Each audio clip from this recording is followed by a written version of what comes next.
მაშ მოგესალმებით ჩემო მეგობრებო, გამომწერებო, იუთუბერებო. კიდევ ერთხელ სასიამოვნოა თქვენთან ერთად შემობრძანება ჩემს არხზე და ეხლა ნახოთ ესეთი კარტი ავიღე, ეს არის The Tarpeian Cats. ანუ ეს არის ჩვენი ინტუიცია, ჩვენი ფისუნიები, ოღონდ ამ შემთხვევაში ინტუიციური დასტაა, ესეთი პატარა, კომპაქტური. და ვნახოთ, აბა სამ პოზიციაზე ამოვიღებ. თქვენ ჩაიფიქრეთ 1, 2, 3 და ახლა ამ წუთას რა ფიქრები აქვს თქვენს მიმართ, თქვენთვის სასურველ ადამიანს, თქვენ ჩაფიქრებულ ადამიანს. პირველი, მეორე და ეს იყოს მესამე. ესე ავიღე ახლა 3 კარტი, სპონტანურად, ინტუიციურად შეგიძლიათ ჩაიფიქროთ, პირველი, მეორე, მესამე შეგიძლიათ რა ვიცი, 3-ს მოვსმინოთ. ახლა ამ წუთას რა ფიქრები აქვს ამ ადამიანს თქვენს მიმართ, ხო? ნახოთ პირველი. ეხლა ამ წუთას ნახეთ, ეს ვინ ჩაიფიქრეთ, ხო? ეს ადამიანი არის დაკავებული. აქ ამოდის ძალიან დიდი ტვირთი, საქმე, სიტუაცია, ოჯახი, ამოდის მდგომარეობა, სადაც უამრავი პრობლემა დააწვა და სათრევი აქვს, ნახეთ, ტვირთად აქვს სათრევი, ოჯახის პრობლემები, ბიზნესის პრობლემები, სახლთან დაკავშირებული, ოჯახთან დაკავშირებული, თუ არ გამოდის ეს ადამიანი კონტაქტზე, ხო?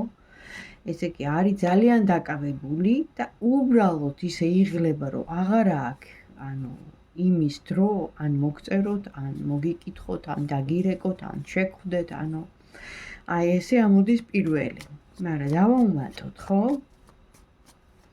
და მაინც თუ აპირებს კონტაქტზე გამოსვლას.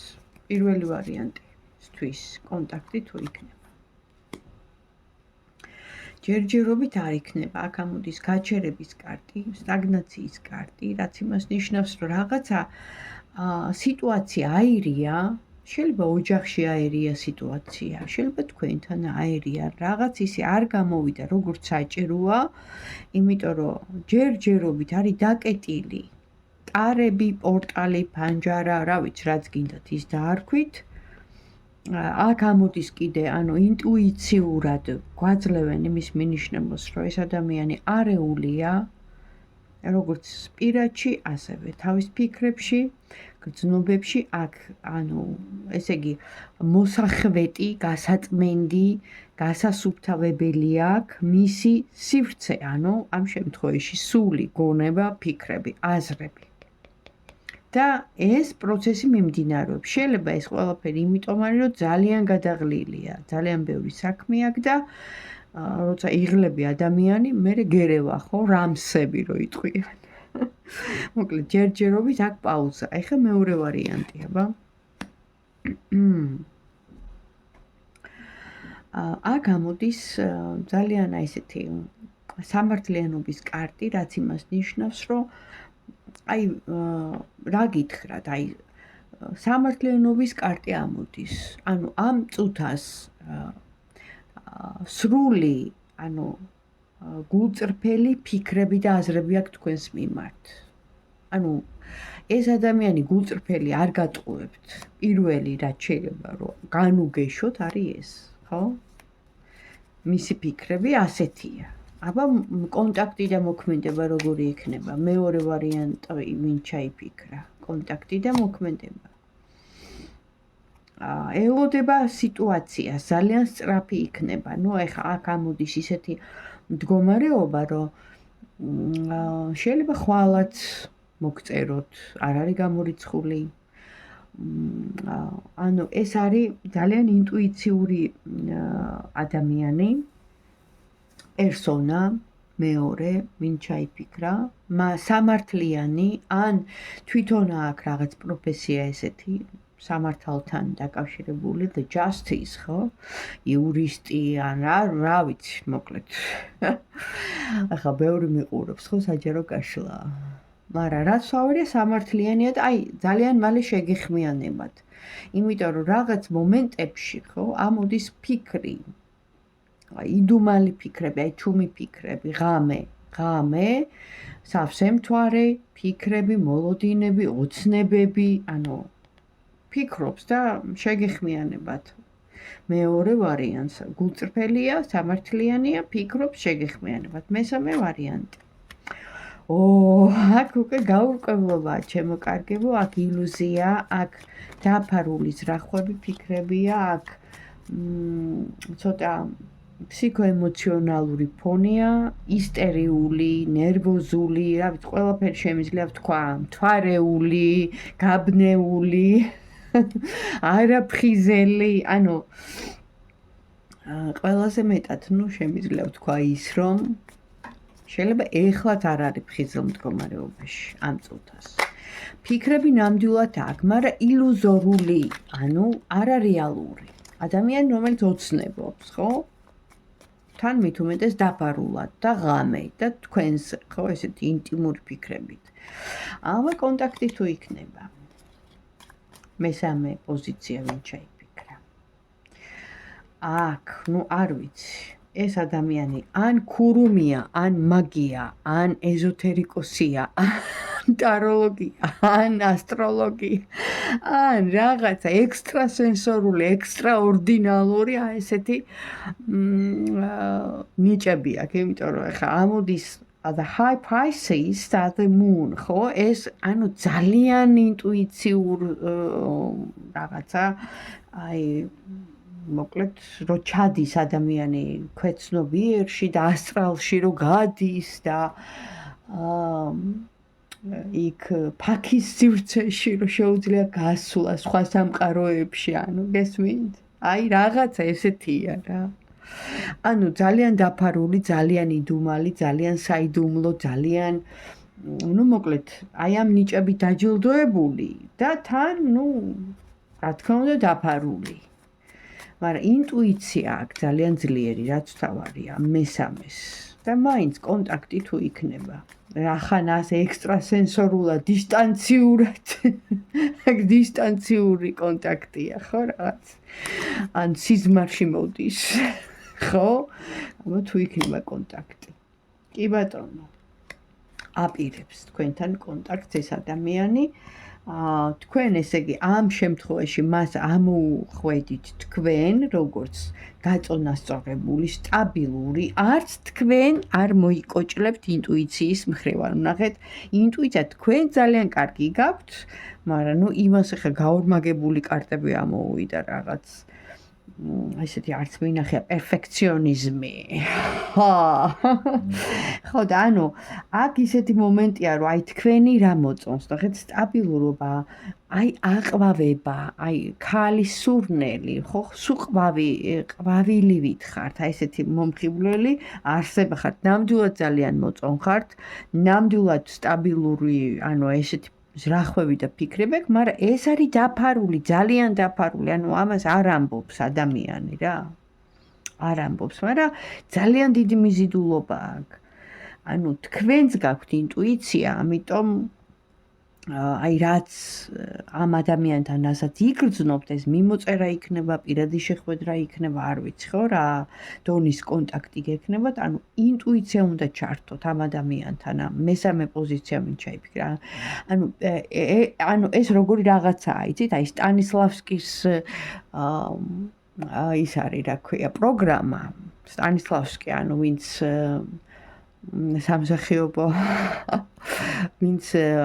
სამსახიობო ოსტატობას, ასე ვთქვათ, მსახიობის ოსტატობას სწავლობდა, ეუფლებოდა, ხო? სტანისლავსკის პროგრამით ისწავლეს ძალიან დიდმა ჰოლივუდის ესეთმა ვარსკვლავებმა, ხო? ალ პაჩინო მაგალითად. რომელიც ძალიან მაგარი მსახიობია და გარდასახვის უნარი აქვს უდიდესი. და რა არის? ეხა მთავარი სტანისლავსკის სისტემა. რომ ადამიანი ფიქრობს ერთს და გეუბნება მეორეს. ანუ ის რას საუბრობ შენ, ხო, აი რას საუბრობ, რას ეუბნები, ხო? ამას არსებითი მნიშვნელობა არ აქვს. შინაგანად იაზიკწელა, ანუ სხეულის ენით გეკონტაქტება, რას ნიშნავს? აი ამ ადამიანთან მესამე ვინც ჩაიფიქრა, ხო, სავარაუდოდ ისე ხა არ მოხდება, ეს ინფორმაცია მოდის იმ დროს და იმ მომენტში, როცა გჭირდებათ, ესეა, ხო, ესე ვიღებთ მინიშნებებით და შემთხვევითობა არ არსებობს, ინფორმაცია ასე მოდის. აი სხეულის ენით გესაუბრებათ, იქ ანუ ხელს დაგადებთ, იქ რაღაც, ანუ დააკვირდით მის სხეულს, სხეული მას გაყიდის და თვალებს. შეიძლება ცივი იყოს საუბარი, მიმოწერა ცივი, მაგრამ აი პირადი კონტაქტის დროს აი ვერ დამალავს ეს ადამიანი, ხო? იმას, რომ ძალიან მოწონხართ, იმას, რომ ნამდვილად თქვენს მიმართ გულგრილი არ არის და იმას, რომ ნამდვილად უნდა თქვენთან ურთიერთობა. მაგრამ ძალიან მალავს, ამიტომ ასე თუ ისია, თუ იცნობთ ამ სისტემას, ხო? სამსახიობო ოსტატობის ერთ-ერთი ესეთი წამყვანი სტანისლავსკია, მისი დამფუძნებელი და ამერიკაში, ევროპაში, სხვათა შორის, ხო, შიგევროპელებს მინდა უთხრა, რომ აი ამ სტანისლავსკის სისტემით, ვინც აღიზარდა ძალიან დიდი და ცნობილი მსახიობები და თან ჰოლივუდის არიან ძალიან გამოჩენილები და ისინი ამბობენ, როგორც ალ პაჩინომ თქვა. ნუ ჯერ რა თქმა უნდა, თეატრისა და დრამის მსახიობი იყო და შემდეგ აიყვანეს უკვე კინოში, მაგრამ სტანისლავსკის სისტემით ვისწავლეო, მე სამსახიობო ოსტატობაო და ეს გარდასახვა იმდენად დიდია, რომ მე მთელი ცხოვრება იმ როლებში, რაც ანუ მეო შევასრულეო, მთელი ცხოვრება თვეობით, წლობით ვცხოვრობდიო, ხო? მაიკ კარლეონე რო შეასრულა, ხო? Once upon a time in America, ანუ ერთხელ ამერიკაში და კიდე იმაში რა ქვია, ნათლი მამაში და რა ვიცი, ნუ ძალიან ბევრ ფილმებში, ხო, სხვათა შორის რობერტ დე ნიროც. ანუ იმ ეს იყო სამსახიობო ოსტატობის ყველაზე ესეთი დამფუძნებელი სტანისლავსკის სისტემით მსახიობების ასე ვთქვათ, აღზრდა, ხო? აი ამ მეთოდოლოგიით, იმიტომ რომ შენ, ესე იგი, რას ესაუბრები, ამას მნიშვნელობა არ აქვს. შენ რას სცენაზე მით უმეტეს, ხო? და ფილმში, კადრში უფრო ჩანს, რას მოქმედებ. აი რას შენი სხეული რას მოქმედებს, რას გამოსცემს. ესეც ინტუიციური ერთ-ერთი ვარიანტია, ხო? ხო და აი იქიდან გამომდინარე უნდა დაასკუნა, როგორც მაგალითად ახლა ჩარლი ჩაპლინი იყო, ხო, მუნჯი კინოს დამაარსებელი. მისი სახე თვალები მეტყველებდა, ხო, კაცი ხმას არ იღებდა და ფაქტიურად სულ მოძრაობაში და სახით, მიმიკებით, თვალებით გესაუბრებოდა. ანუ ესეც ხო ძალიან დიდი ნიჭია, არა? ხო და აი ეს მესამე ხარ გამახსენდა, ანუ უბრალოდ რომ შევხედე, ზუსტად ეს მომენტი ამომიტივტივდა, რომ აი თქმით არ გეტყვით, სიტყვით არ გეტყვით, აი უნდა დააკვირდეთ მის მოქმედებას, ხო? და რაც თავარი სხეულის ენა. ეს კიდე ცალკე თემაა, სხეულის ენას კიდე სწავლობენ. ესეც ცალკე ესეთი პრაქტიკაა. მაგრამ ნუ თვალები საერთოდ ადამიანის სულის სარკია, უილიამ შექსპირმა თქვა, თვალები არ იტყუებიან და ამიტომ ინტუიცია თქვენს გაქვთ და ასე ვთქვათ, ნუ ჩამორჩებით. აბა თქვენ იცით თუ მოგეწონათ და თუ გინდათ კიდე საინტერესო თემებზე გაგიშალოთ, შემეხმიანეთ, მომწერეთ დამიკომენტარეთ, დამილაიქეთ, მე ძალიან გამიხარდება და სტიმულს მომცემს, რომ უფრო მეტი ჩავწეროთ თქვენთვის, ხო? საინტერესო თემები. აბა თქვენցი დროებით და წარმატებები.